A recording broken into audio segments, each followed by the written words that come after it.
fidèle et parce que tes promesses eh bien, sont oui et amen en Jésus-Christ. Et tes promesses, ce que tu as promis, Seigneur, eh bien, tu l'accomplis dans les temps que tu as préparés. Merci, Seigneur, parce que nous avons totalement confiance en toi, parce que nous Amen. savons que tu agis dans nos vies, que tu agis dans la vie de nos bien-aimés, que nous amenons devant le trône de la grâce régulièrement. Nous savons, Seigneur, que tu es en action, que nous le sentions ou que nous ne le sentions pas.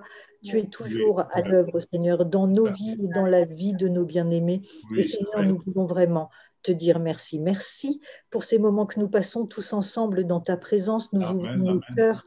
Nous attendons, Seigneur, une visitation, un toucher particulier de toi dans nos vies, Seigneur, dans cette soirée. Oui. Une révélation de ta parole, une pensée, vraiment quelque chose, Seigneur, un cadeau de toi. Et nous te remercions parce que nous savons, Seigneur, que tu entends nos prières, que tu nous écoutes, que tu nous exauces. Et nous voulons vraiment te dire merci. Tu es le roi des rois, le Seigneur des seigneurs. Tu es notre tout, tu es notre papa.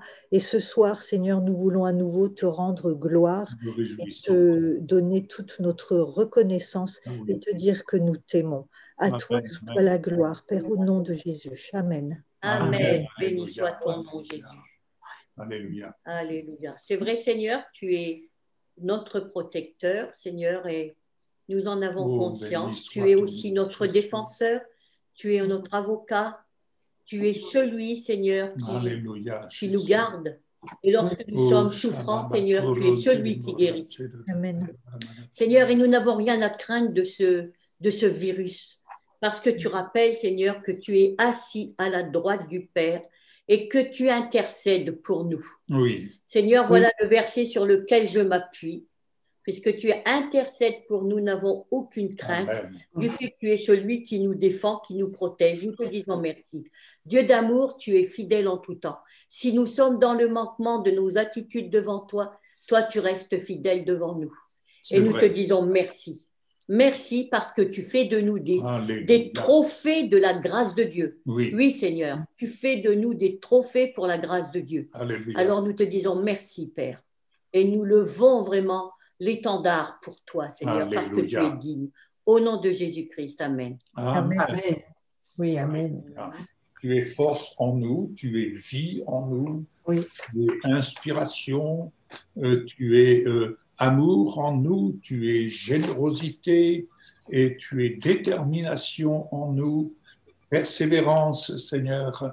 Gloire te soit rendue parce que nous sommes au bénéfice de toutes les caractéristiques qui te concernent, tous les qualificatifs qui te concernent.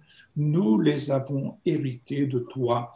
Merci de ce que tu nous inspires à les mettre en valeur dans notre vie personnelle, dans notre relation intime avec toi.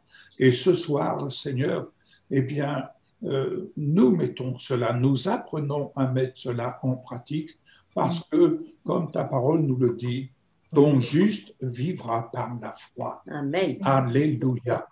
Alléluia. Nous sommes au bénéfice de ta justice et nous le sommes pleinement. Alors c'est ta justice qui, Seigneur, qui est mise en valeur et que nous mettons en valeur dans notre vie. Elle est bien plus précieuse que ce qui est terrestre. Amen. Amen. Oui, Amen. Je voudrais vous partager quelque chose. L'autre jour, Priscille, elle a chanté ce chant qui dit « Cette croix me sera toujours chère. Elle est gloire et victoire pour moi, et par elle, dans la maison du Père, la couronne s'est offerte à ma foi. » Alors, j'ai été rechercher un peu des versets. Alors, je vais lire le premier, puis après, je demanderai à quelqu'un de prendre 1 Pierre 5, verset 4. Moi, je vais lire le Galates 2, 20, qui dit ceci. « J'ai été crucifié avec Christ », ça fait rapport à la croix, hein. « Et si je vis, ce n'est plus moi qui vis, c'est Christ qui vit en moi. Si je vis maintenant dans la chair, je vis dans la foi au Fils de Dieu, qui m'a aimé et qui s'est livré lui-même pour moi. Je ne rejette pas la grâce de Dieu, car si la justice s'obtient par la loi, Christ est donc mort en vain. » Donc c'est la foi, c'est par la foi. Amen. Amen. Et est-ce qu'il prend 1 Pierre 5, verset 4? Oui. Ainsi, lorsque le souverain berger apparaîtra, vous recevrez la couronne de gloire qui ne perd jamais son éclat. Amen. Amen. Romains 1, verset 16. Évangile, car je n'ai point honte de l'évangile. C'est une puissance de Dieu pour le salut de quiconque croit, du juif premièrement, puis du grec, parce qu'en lui est révélée la justice de Dieu par la foi et pour la foi, selon qu'il est écrit, le juste vivra par la foi. Amen. Oui. Romains 1, verset 16. Non, on l'a dit ça. C'est ce qu'on vient de lire. Oui, Oui. 1 Corinthiens 1, verset 18. Car le message de la mort du Messie sur la croix est une absurdité pour ceux qui sont sur le chemin de la perdition, mais pour nous qui sommes sur le chemin du salut, il est puissance de Dieu. Amen. Alléluia. C'est Ah oui, court, c'est mais vrai. c'est les versets qui vont avec ce chant. Oui. Vraiment, je les ai rapportés un peu à ça. J'ai dit, ce chant, il est vraiment beau. Je le connaissais, mais je l'avais complètement oublié. Et je disais à Yves tout à l'heure, j'ai dit, tu te rends compte, depuis notre conversion, on ne l'avait pas entendu. Oui. Valérie, si tu as quelque chose à partager. Alors, ça ne va pas être très long, mais Mais- j'espère que ce sera... Très long, c'est dans le nord. Très long, c'est dans le nord. Ah ouais. Alors, deux choses. D'abord, je voulais vous partager. J'ai écouté cette semaine un des enseignements de Jacques Collin qui parlait, le titre de son enseignement, c'était la guérison au travers des langues, de la langue hébraïque, des lettres hébraïques. Je vais vraiment vous le synthétiser, mais je vous invite vraiment à l'écouter parce que c'était vraiment passionnant. La guérison, vous savez, c'est Jéhovah Rapha. Et il décortiquait les lettres hébraïques de Rapha, le R qui est la lettre Reish, qui veut dire la tête, P qui est la bouche, et Aleph qui est l'unité fondamentale divine. Autrement dit, il explique que pour saisir la guérison, il faut aligner la tête, la pensée, avec la bouche, tout ceci réuni dans l'unité fondamentale divine. Et il expliquait, il disait, mais vous avez remarqué que Jésus n'avait jamais d'échec parce que sa pensée était totalement la pensée de Dieu, de son Père. Amen. Oui, c'est vrai. Donc, Rapha, les trois lettres, donc, parce que vous le savez certainement, puisqu'il nous l'a expliqué plusieurs fois, il n'y a pas de voyelles dans la lettre, dans la langue hébreu, hein, ce sont que des consonnes. Donc, Rapha, en réalité, c'est le Reish, la tête, le P, qui veut dire la bouche, et Aleph, qui est l'unité fondamentale divine. Voilà les conditions réunies, en fait, pour saisir la guérison, tout simplement, que ce soit la guérison physique ou la guérison intérieure, l'alignement de la pensée de Dieu avec notre bouche, tout ceci dans l'unité fondamentale divine. Voilà. J'ai trouvé ça passionnant. Alors, je vous le synthétise parce qu'il a fait un enseignement qui dure à peu près 1 heure. Ça s'appelle donc la guérison au travers des lettres hébraïques sur son compte YouTube. Vous sera partagé. Alors, moi, je voudrais vous lire le début du psaume 103, du verset 1 au verset 5. Alors, un psaume qu'on connaît parfaitement, un psaume de David. Bénis Adonai mon âme, que tout ce qui est en moi bénisse son saint nom. Bénis Adonai mon âme et n'oublie aucun de ses bienfaits. Il pardonne toutes tes fautes, il guérit toutes tes maladies, il rachète ta vie de la fausse et t'entoure de grâce et de compassion. Il te rassasie de bien tout au long de ta vie, afin que ta jeunesse soit renouvelée comme celle de l'aigle. Quand j'ai lu cette semaine ce psaume, que j'ai déjà lu des centaines de fois, m'est venue cette pensée que j'ai immédiatement notée, quand le divin interpelle le terrestre. Quand le divin interpelle le terrestre. David, à ce moment-là, interpelle son âme, son côté charnel, et c'est son côté divin qui interpelle son âme.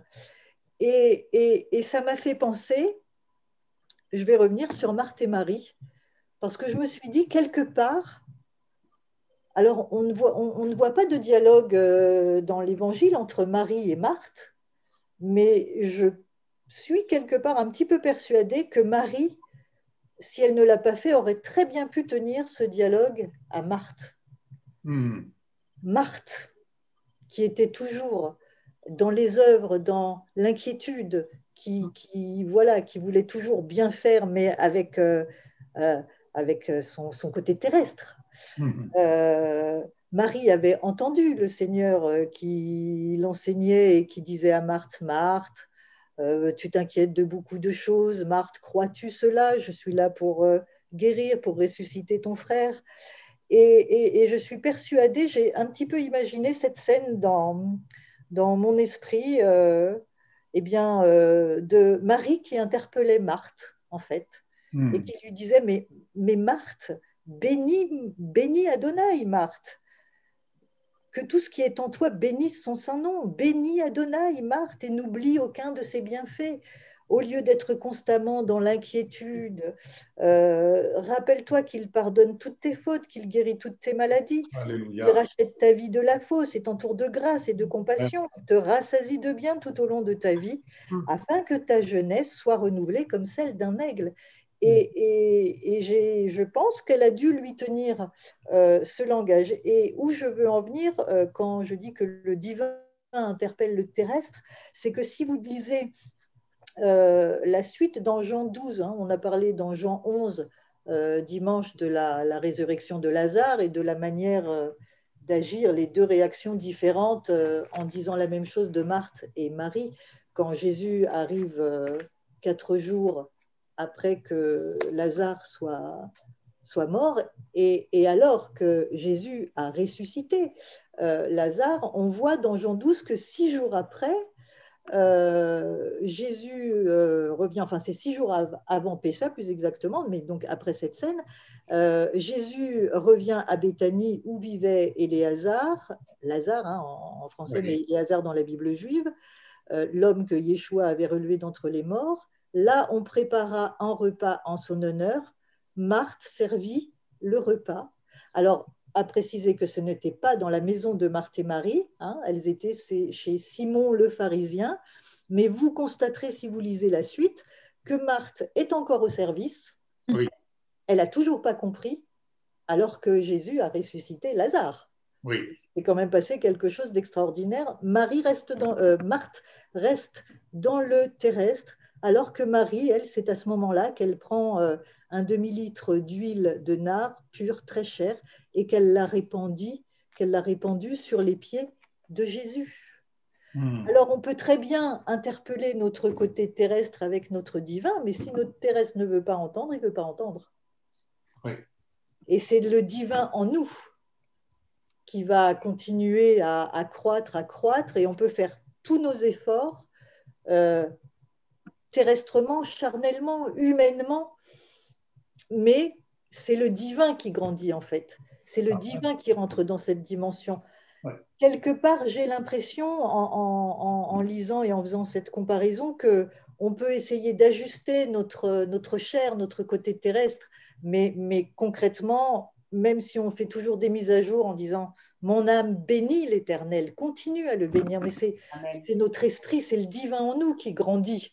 Oui. Et qui fait que nous sommes toujours plus dans la foi et qui nous donne cette autorité. J'ai réalisé quelque chose que peut-être vous avez déjà réalisé depuis bien longtemps, mais quand nous prions au nom de Jésus, c'est le divin en nous qui opère. Oui. Et ça, on le sait intellectuellement. On le sait quand on prie au nom de Jésus. Mais est-ce qu'on en a réellement conscience? C'est la question que je me suis posée. Est-ce que quand je prie au nom de Jésus, j'ai conscience que c'est le divin en moi qui est en train d'agir? J'ai réalisé que pas spécialement. Et je me suis dit, est-ce que je sais que c'est le divin en moi, c'est Jésus qui opère, mais est-ce que je le connais? La différence entre savoir et connaître. Oui. Et je pense qu'à partir du moment où on connaît que c'est le divin en nous qui agit quand on parle, eh bien, il se passe quelque chose. Il se passe quelque chose dans les lieux célestes et c'est là je pense qu'on déclenche le miracle et qu'on agit et que les choses terrestres bougent et qu'on a autorité, je pense, quand on prend conscience, quand on prie au nom de Jésus. Alors peut-être vous en avez pris conscience et peut-être que vous connaissez. Hein. Moi, j'avoue que j'ai vraiment pris conscience en lisant ce psaume 103 là, cette semaine que, en fait, quand je prie au nom de Jésus, c'est le divin en moi qui agit. Et ce n'est pas intellectuel. Ce n'est pas juste des paroles que je prononce comme ça, c'est le divin qui sort de ma bouche et qui agit. Et d'ailleurs, quand on va à la fin du psaume 103, on voit l'autorité de laquelle nous sommes revêtus. À partir du verset 19 jusqu'au verset 22, David continue et dit « Adonai a établi son trône dans les cieux, sa puissance royale règne sur toutes choses. » Et là, voilà le divin qui parle et qui ordonne « Bénissez Adonai, vous ses anges, vous puissants guerriers qui obéissez à sa parole et qui exécutez ses ordres, que toutes ses troupes bénissent Adonai, elles qui le servent et font sa volonté, que toutes ses œuvres bénissent Adonai partout où il règne, bénis Adonai mon âme. » David, le divin, le côté divin de David est en train de donner des ordres. Alléluia. Il a des ordres, il ordonne aux anges de bénir Adonai, il ordonne aux troupes qui exécutent ses ordres de bénir Adonai et aux œuvres, à toutes ces œuvres de bénir Adonai. C'est quand même extraordinaire. Alors, moi, c'est une prise de conscience. Peut-être que vous l'aviez déjà assimilé comme ça, mais voilà, pour moi, ça a été vraiment comme une révélation, quelque chose qui est passé un peu de l'intellectuel à la connaissance. J'ai conscience que quand je parle au nom de Jésus, c'est le divin qui opère et donc qu'il agit, que ce n'est pas juste une formule magique. Voilà, c'est ça. Au nom de Jésus, on a l'habitude, au nom de Jésus, et ça devient plus une formule magique ou une expression, un peu un terme un peu religieux, on va dire, hein, des mots qu'on emploie, Amen, Alléluia, au nom de Jésus, des expressions qui sont des expressions, si on n'a pas conscience de la puissance qu'elles ont, elles n'ont pas de puissance. Si ça reste de l'intellectuel, je ne suis pas sûre qu'elles soient efficaces. Mais quand on en a réellement conscience, quand tout le divin a le poids sur les mots que nous prononçons, c'est là, je crois, que nous avons l'autorité et que les paroles sont puissantes. Voilà ce que j'ai réalisé cette semaine. Peut-être vous l'aviez déjà réalisé. Moi, voilà, ça vient vraiment de me percuter sur cette manière de parler et le divin qui sort de notre bouche. Voilà. Amen. Gloire à Dieu. Amen. Eh bien, écoute, je vais faire la liaison. Attends, avant, j'ai écouté Joseph Prince ce matin. Et il parlait en hébreu, le mot barar veut dire parler. Et alors il disait Jésus parlait. Et lorsque l'on parle, on parle la parole, lorsqu'on parle, il y a une puissance qui se dégage. Il faut prendre conscience que ce qui sort de notre bouche va seulement descendre dans notre cœur après. Il faut d'abord que ça sorte, qu'on le parle, pour que ça rentre dans notre cœur. Il disait que c'était important de réaliser cela et de savoir que lorsque nous parlons la parole, lorsque nous parlons les choses de Dieu, automatiquement, il y a une puissance qui se dégage, il y a quelque chose qui se produit. Et je disais à Yves, mais c'est ce qui s'est passé pour moi l'autre jour. J'ai dit, quand j'ai demandé qu'on prie, il y a eu des prières qui sont montées. Pour moi, j'ai dit, il y a des prières qui sont passées et qui ont porté le fruit qu'elles devaient porter. Pourquoi ? Parce qu'on a parlé. Si on ne parle pas, il n'y a rien qui se passe. Alléluia. Le divin désire s'exprimer. Parce que le divin, c'est celui qui est appelé de Dieu. Et nous sommes appelés de Dieu. Alors, je vais vous demander, je vais avoir quelques versets, comme Michel l'a fait, dans Hébreux 10, verset 38. Quelqu'un d'autre peut prendre Proverbe 31, verset 9. Quelqu'un d'autre peut prendre Proverbe 10, verset 32. Et enfin, Proverbe 11, verset 30. Donc, nous commencerons avec Hébreux 10, verset 38. Et mon juste vivra par la foi, mais s'il se retire, mon âme ne prend pas plaisir en lui. Amen. Amen. Proverbe 31, verset 9. Oui. Ouvre ta bouche, juge avec justice et défends le malheureux et l'indigent. Alléluia.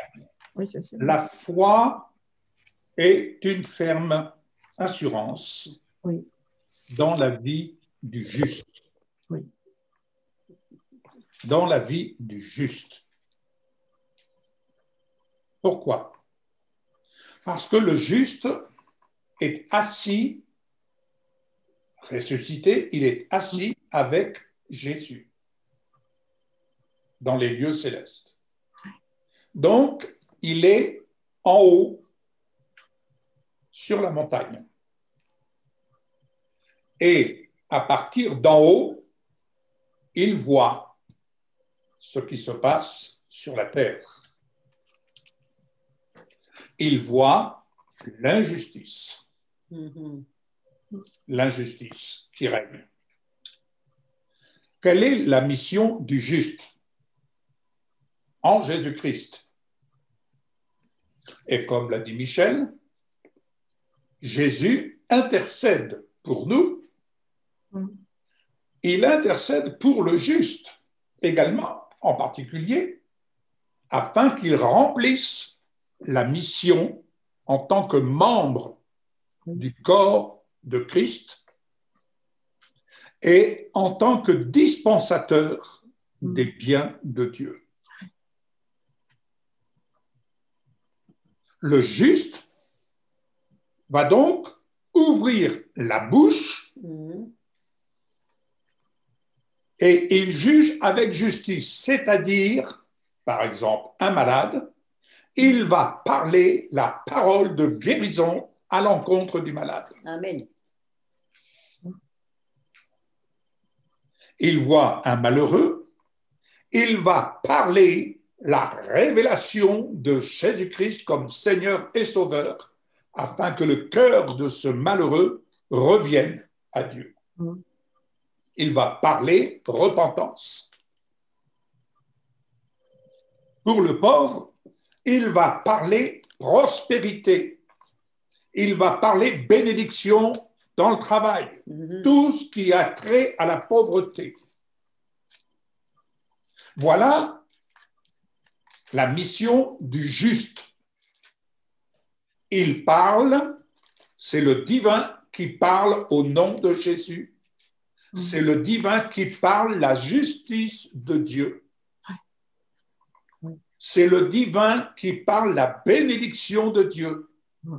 Le divin ne parle pas le problème, il parle la solution de Dieu.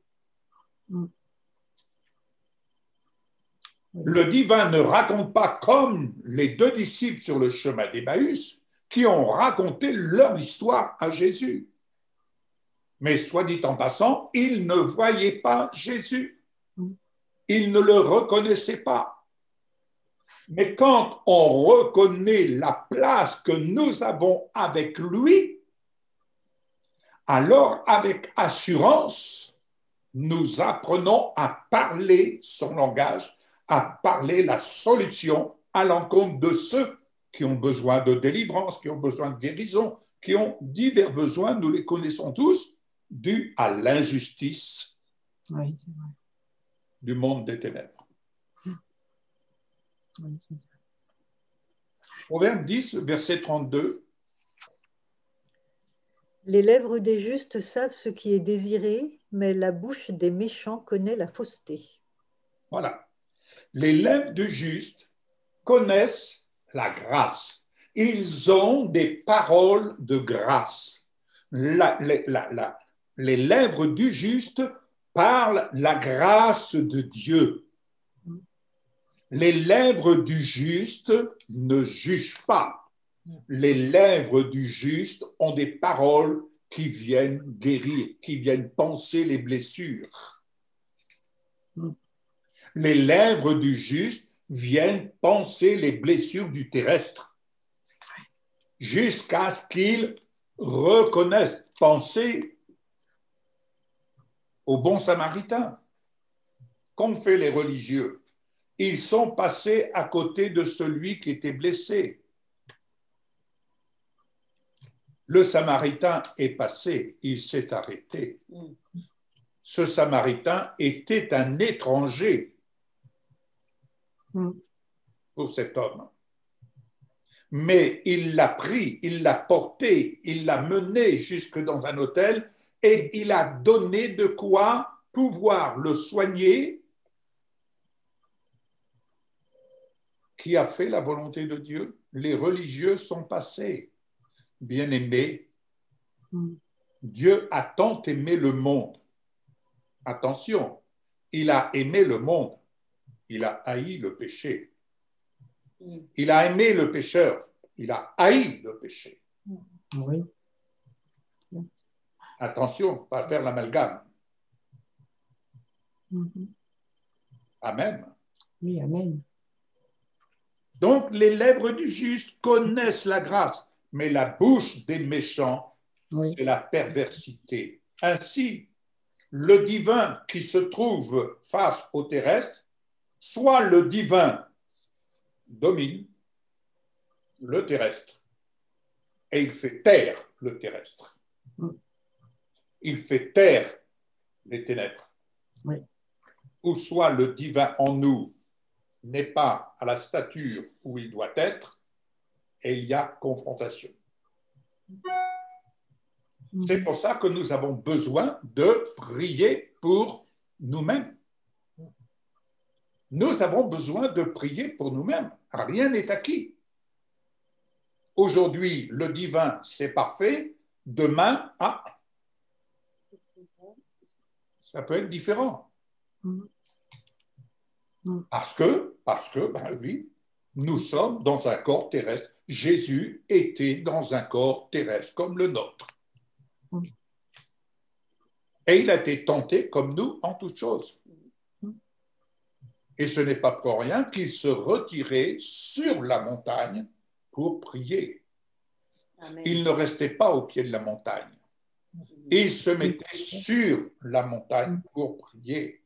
Oui, c'est vrai. Alléluia. Amen. Amen. Amen. Alléluia. Oui, alléluia. Proverbe 11, verset 30. Merci. Le fruit du juste est un arbre de vie et le sage s'empare des âmes. Oui. Alléluia. Merci Christelle. Merci. Le fruit que porte le juste est un arbre de vie. Et le sage gagne des âmes. Oui. Bien aimé. Nous avons besoin de prier pour avoir toute la sagesse de Dieu. Oui. Pour agir avec sagesse. Ne pas faire n'importe quoi ni n'importe comment.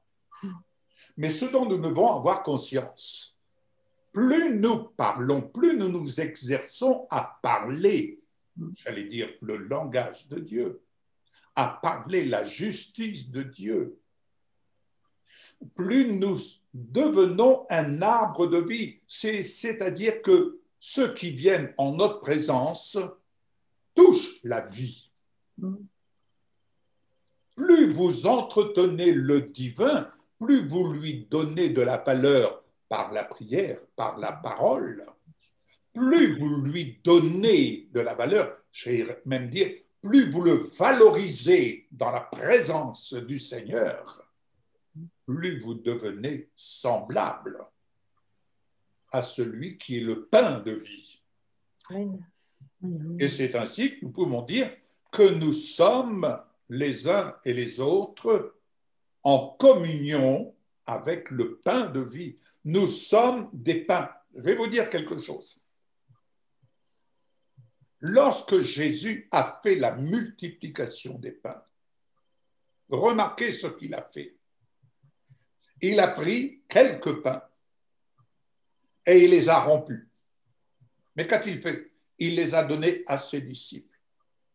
Qu'est-ce que cela signifie? Cela signifie que nous devons nous identifier au pain de vie. Et lorsque nous distribuons, nous aussi, au nom de Jésus, nous distribuons le pain de vie. Est-ce que vous percutez? Oui. Alléluia. Oui. Ce n'est pas simplement distribuer le casse-croûte. Non. Nous sommes ainsi des pains. Jésus, aujourd'hui, dans le monde entier, multiplie les pains. Il poursuit la multiplication des pains. Et à notre tour, nous sommes là pour donner la vie, pour donner du pain de vie. Et ce pain de vie, il est de la nature de Jésus. Amen. Oui, Alléluia. oui, amen. Amen. Amen. Alors, où est positionné le juste? Où es-tu positionné, mon frère, ma sœur? Lisons Éphésiens 2, versets 6 à 8. Il nous a ressuscités ensemble, il nous a fait asseoir ensemble dans les lieux célestes en Jésus-Christ, afin de montrer dans les siècles à venir l'infinie richesse de sa grâce par sa bonté envers nous en Jésus-Christ. Car c'est par la grâce que vous êtes sauvés par le moyen de la foi, et cela ne vient pas de vous, c'est le don de Dieu. Oui, amen. C'est le don de Dieu. Le juste est ressuscité ensemble avec Jésus. Le juste est assis ensemble avec Jésus. Ensemble dans les lieux célestes. Ensemble dans les lieux célestes. Pourquoi? Il fait cela et il a fait cela afin de montrer ce qu'il montre est visible. Oui.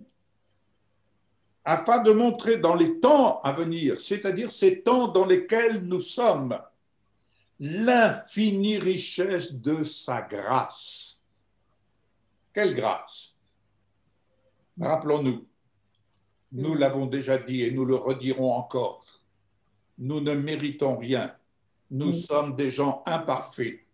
Mais le Seigneur fait des choses extraordinaires avec des gens imparfaits. Oui. Le Seigneur fait des choses extraordinaires avec des gens qui ont conscience de leur faiblesse. Et il fait des choses fortes.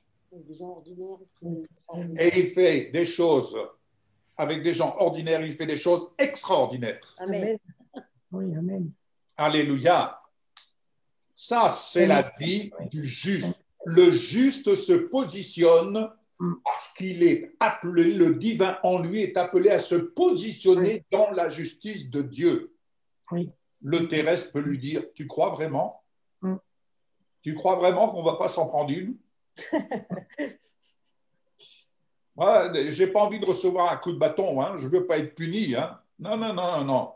Tu n'es pas puni, le Seigneur t'a pardonné, tu ne sais pas ce que tu fais. Tu fais le mal que tu ne voudrais pas faire et tu n'arrives pas à faire le bien que tu voudrais faire. Mais le divin, lui, il t'appelle à te soumettre au désir du Saint-Esprit. Alléluia. Oui. Amen. Amen. Et il manifeste ainsi envers nous, Dieu nous manifeste sa bonté. Alléluia. Car c'est par la grâce que nous sommes sauvés, par le moyen de la foi, et cela ne vient pas de vous. Nous sommes sauvés pour servir la justice de Dieu. Nous sommes sauvés pour servir la justice de Dieu. Alléluia. Amen. Le juste porte dans son cœur le témoignage d'être ressuscité et assis dans les lieux célestes en Jésus-Christ. Il emporte le témoignage. Et ça, c'est quelque chose qu'on ne peut pas lui enlever. Il nourrit son espérance à partir des promesses de Dieu. Pourquoi parler les promesses de Dieu? Pourquoi parler la justice? Parce qu'en parlant la justice, le divin se nourrit lui-même. Apprends à te nourrir toi-même sur la base des promesses de Dieu. Ainsi, le divin se fortifie et le terrestre est crucifié. Parce que le divin amène le terrestre à la crucifixion. Ce n'est plus moi qui vis, c'est Christ qui vit en moi. Alléluia. Oui. Le juste médite les paroles, il les rumine afin de penser juste, de parler juste et de servir la justice de Dieu à l'encontre de ceux qui sont comme des boiteux, comme des aveugles. Le juste se sait délivrer une fois pour toutes. Il se sait délivrer de la captivité des œuvres de ténèbres. Oui. Alléluia. Il se sait délivrer. Il se sait racheter de la malédiction en Jésus-Christ. Il a le témoignage du don de l'amour personnalisé de Dieu. Car Dieu a un amour pour chacun d'entre nous et il sait comment chacun fonctionne. Et je pourrais dire, et c'est pour cela que j'ose dire, il a un amour personnalisé. Alléluia.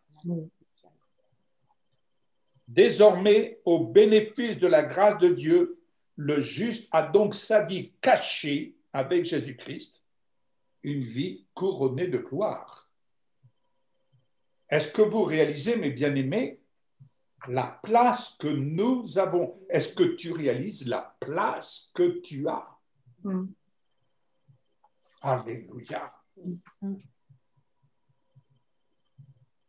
Et ce mode de vie qui lui est donné est un don de Dieu, parce qu'on apprend à vivre ce mode de vie que le Seigneur nous offre.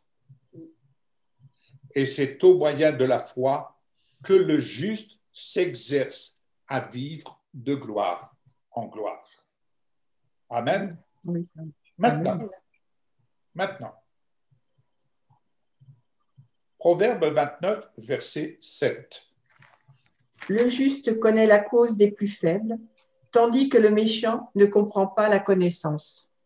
Alléluia. Amen. Maintenant, remarquons deux choses que nous avons citées plus haut et qui s'entendent dans la vie du juste. Il ouvre sa bouche, c'est-à-dire il parle, il confesse, il proclame à partir d'en haut où il est assis en Jésus-Christ. La parole de justice de Dieu pour défendre le malheureux et le pauvre otage des œuvres de Satan. Vous entendez? Je répète cela.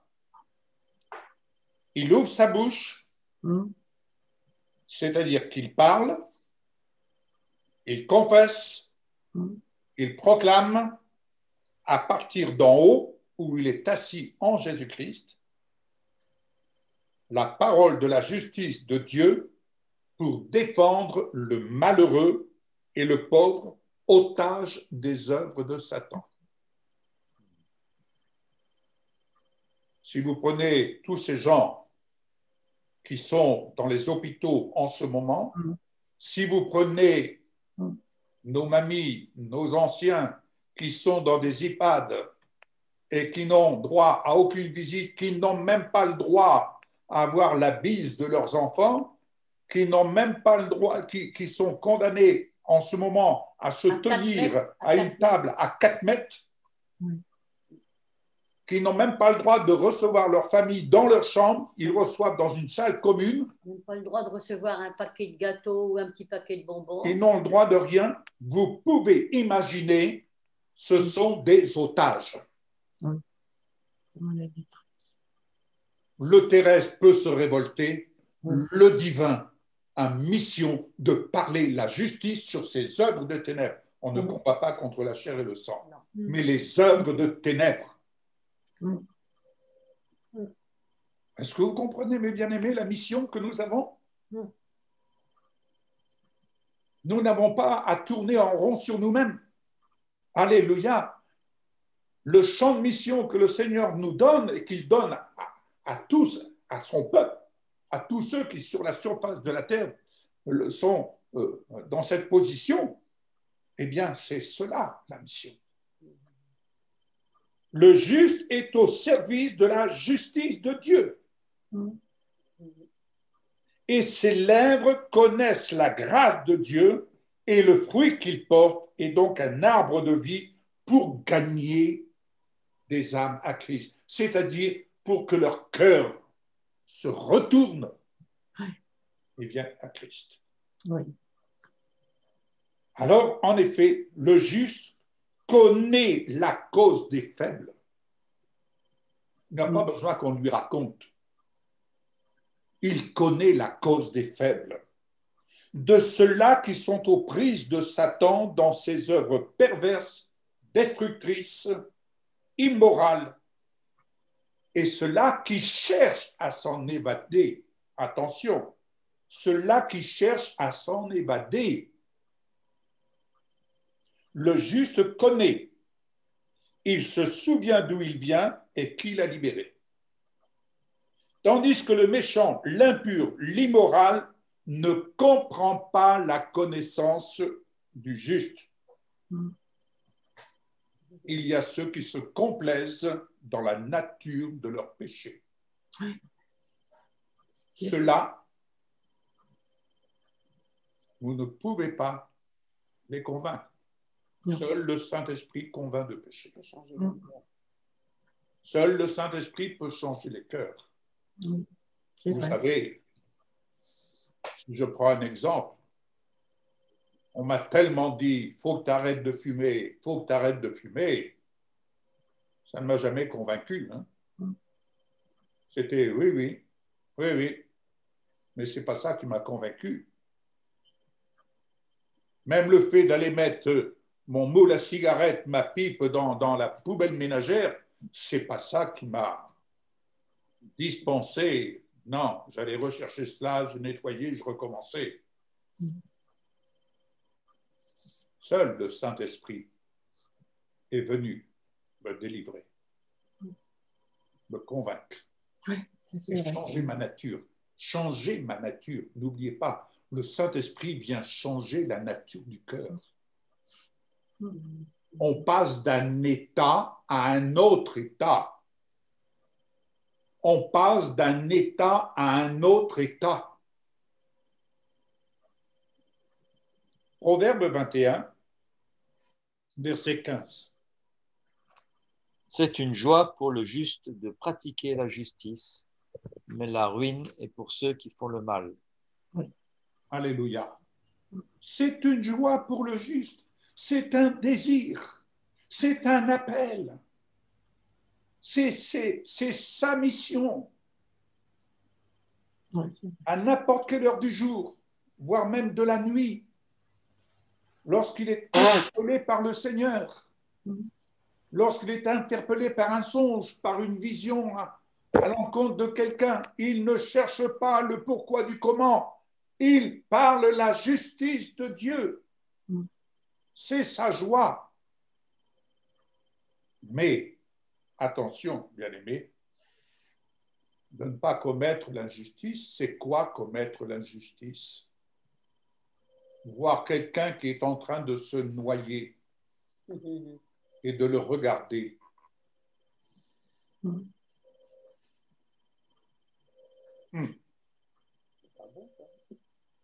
Quelqu'un qui a un accident de circulation, par exemple, et on passe outre.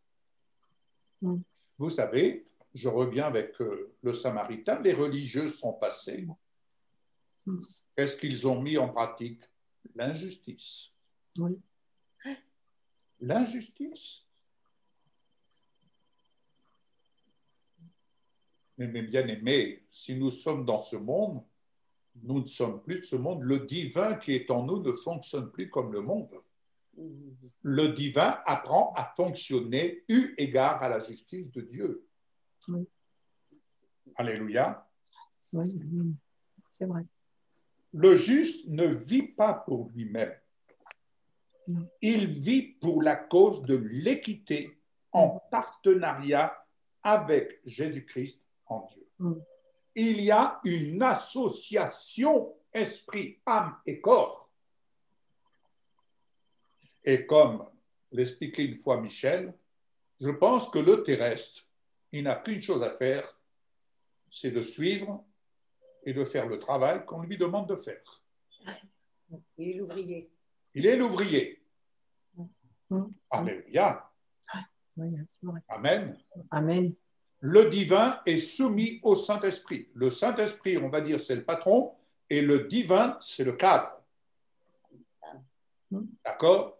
Et le divin donne les ordres. Gloire à Dieu. La cause de l'équité vise le salut d'un grand nombre d'âmes, c'est-à-dire le retour de nombreux cœurs vers la maison de notre Père, où les justes habitent au moyen de la foi. Toi qui es au nombre des justes, tu habites dans la maison du Père. Le juste, prenant soin de travailler dans le repos de la foi et de vivre son salut, incluant pleinement esprit, âme et corps, ne se laisse pas dominer par les moqueurs. La vie du juste tend à attirer, voire retourner les cœurs des pécheurs vers le Père. Ainsi est-il dans l'espérance de les retrouver un jour dans la maison de notre Père. Amen. Savez-vous où vont les moqueurs? Savez-vous la destinée de ceux-là qui se complaisent délibérément dans la nature de leur immoralité criminelle et autres? Nous allons voir ça. Qui sont les moqueurs? Venons dans Luc.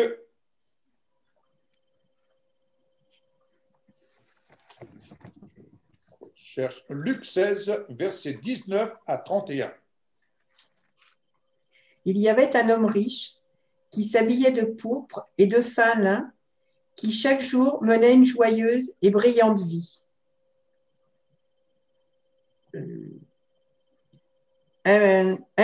Un pauvre du nom de Lazare était couché devant son portail, couvert d'ulcères.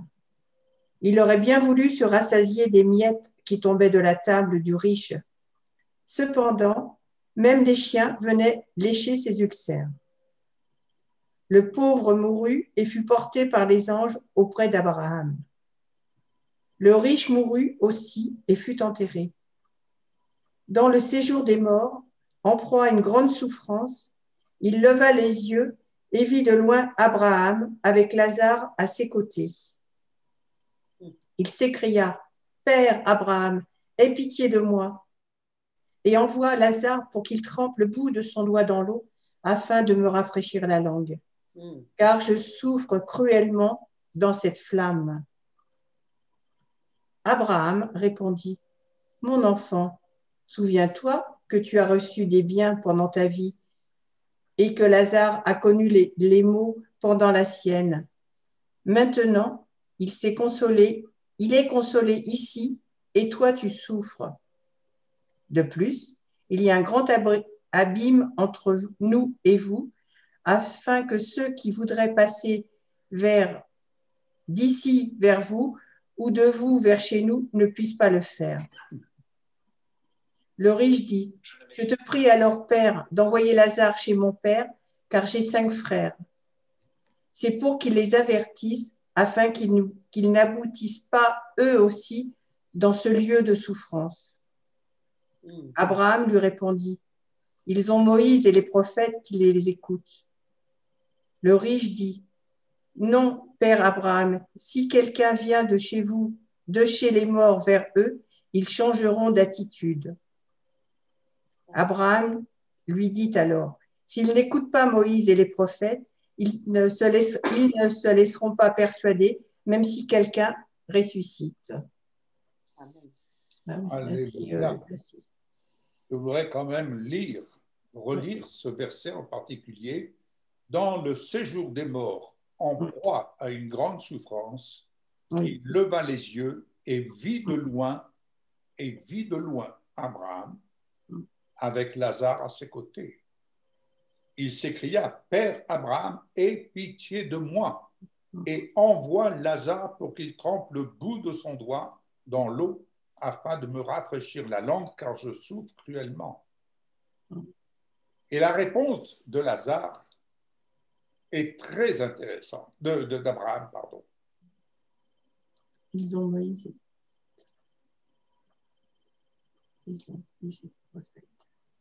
De plus, Abraham va lui dire, de plus, il y a un grand abîme, mais écoutez bien, il y a quelque chose qui change là. Il y a un grand abîme entre nous et vous. Il ne dit pas un grand abîme entre nous et toi, mais entre nous et vous. Le riche n'était pas tout seul. Est-ce que vous comprenez? Afin que ceux qui voudraient passer d'ici vers vous, de chez vous vers nous, ne puissent pas le faire. C'est pourquoi on dit très souvent, ce n'est pas quand tu es là-haut que tu vas choisir la voie du salut, c'est maintenant. Et c'est maintenant que tu prépares ton éternité. C'est maintenant que le juste travaille à son salut en servant la cause de la justice. Et jusqu'au moment où, lorsqu'il retournera à la maison du Père, chacun d'entre nous recevra selon ce qu'il aura semé. Alléluia. Amen. Amen. Alors, les moqueurs, ceux-là qui auront rejeté la grâce de Dieu, parce qu'ils auront entendu le message de l'Évangile. Cependant, il y a ceux qui se détournent. Et je le redis encore, beaucoup de croyants, mes bien-aimés, mais ils croient en quoi? Qui est leur fondement de leur salut? Les moqueurs rejettent la grâce de Dieu, mais ils verront de loin, à partir de ce lieu de tourment éternel, les justes qui auront servi la cause de la justice de Dieu vivent dans la félicité, jouissant du repos éternel. Bien-aimés, en ces temps de pandémie, le temps n'est pas à la discussion sur le comment, le pourquoi du Covid. Laissons cela à qui veut en discuter. Dieu est au contrôle de la situation. Mais c'est le temps où chacun doit s'examiner et régler ses propres affaires en relation avec le Seigneur. Et surtout de servir la cause de la justice. Parce que la question se pose ici. Où veux-tu passer l'éternité? Le choix se fait maintenant. Le riche ne pouvait plus rejoindre Lazare, là où il était. Proverbe 31, verset 8. Vas-y. Ouvre ta bouche pour le muet, pour la cause de tous les délaissés. Ouvre ta bouche, juge avec justice et défends le malheureux et l'indigent. Alléluia. Proverbe 31, verset 8. Hein? Oui. D'accord, oui. J'ai lu 8 et 9. D'accord. Ouvre ta bouche pour celui qui ne peut pas s'exprimer, pour la cause de tous les délaissés. Il y a des gens qui ne peuvent pas s'exprimer, mais qui, sur leur lit de douleur, crient, ils espèrent quelque chose. Ils espèrent quelque chose. J'étais au nombre de ceux-là. J'étais au nombre de ceux-là avant de connaître le Seigneur. J'espérais quelque chose, nous espérions quelque chose, mais nous étions aveugles, nous étions boiteux, mais n'en demeure pas moins que nous espérions quelque chose dans le cœur. Alors que nous avions à 200 mètres de chez nous les chrétiens. Jamais nous n'avons vu, nous n'avons su qu'il y avait des chrétiens à 200 mètres de chez nous. Oh, je ne blâme pas. Je ne blâme pas, loin de moi, cette pensée. Mais je dis simplement, nous attendions. Quelle grâce que Dieu ait envoyé quelqu'un qui a fait 80 kilomètres, qui, lui, de son côté, est en train de prier, Seigneur, envoie-nous un couple qui puisse servir à nos côtés. Et le Seigneur l'a exaucé. Et en l'exaucant, nous avons été exaucés. Parce que c'est comme ça que nous avons entendu le message de l'Évangile. Et c'est comme ça que nous avons vu la démonstration de la puissance de Dieu. Et c'est comme ça que le divin en nous s'est réveillé. Et que le divin a entraîné le terrestre. Oui, le divin appelle le terrestre. Et le terrestre, il a dû apprendre à suivre.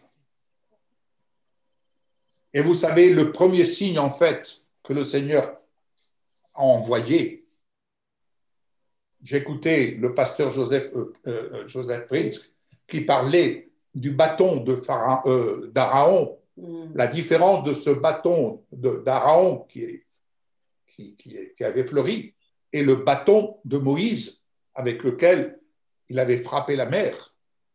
La différence, c'est que le bâton d'Aaron, il y avait la vie qui s'est manifestée.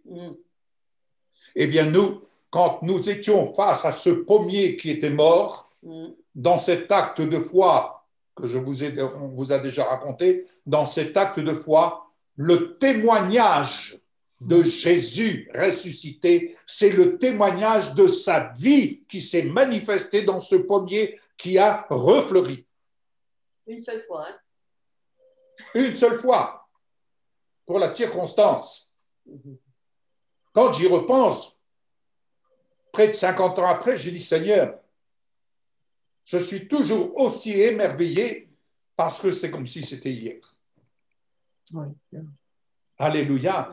Mais nous ne sommes pas des gens d'exception. Cette vie, mes bien-aimés, lorsqu'elle se manifeste en nous, on l'entretient. On l'entretient. On ne l'enferme pas dans le mur du silence. Alléluia. Alors ne renfermez pas le divin qui est en vous dans le mur du silence. Alléluia. Voilà ce que je pouvais vous partager ce soir. Amen. Amen. Vous avez été bénis. Si vous avez été bénis, dites Amen au nom de Jésus. Amen. Amen. Amen au nom de Jésus.